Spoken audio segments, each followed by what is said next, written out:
তো মনে রাখতে হবে, আমার জেলার যে প্রান্তে যে সাংবাদিক থাকুক তার নিরাপত্তার জন্য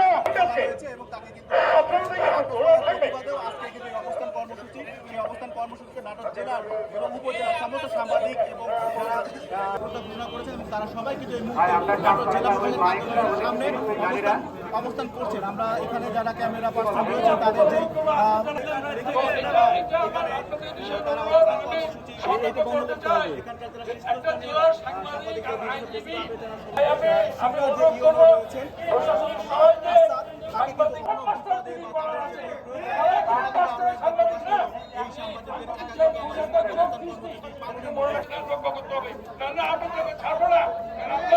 আমরা জনগণ কর্তৃক আমাদের দায়িত্ব প্রাপ্ত। আমরা দেখলাম যে আমাদের কিছু সহকর্মী এই দুর্নীতিবাদ দৈনিক খেলার কণ্ঠ কেরালায় নজর প্রতিনিধি ইউনাইটেড প্রেস ক্লাবের সাবেক সভাপতি আর বক্তব্য রাখার জন্য অনুরোধ করছে।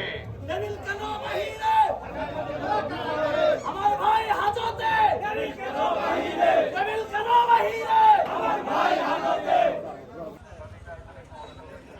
মূলত সাংবাদিকদের অধিকার সংরক্ষণের জন্য আমি বলতে চাই, আমরা প্রতিবাদ করেছি সেই ঘটনা কাটে উঠতে না উঠতে আমরা দেখলাম কি সিংড়ার যে সমকালের প্রতিনিধি আব্দুল রশিদ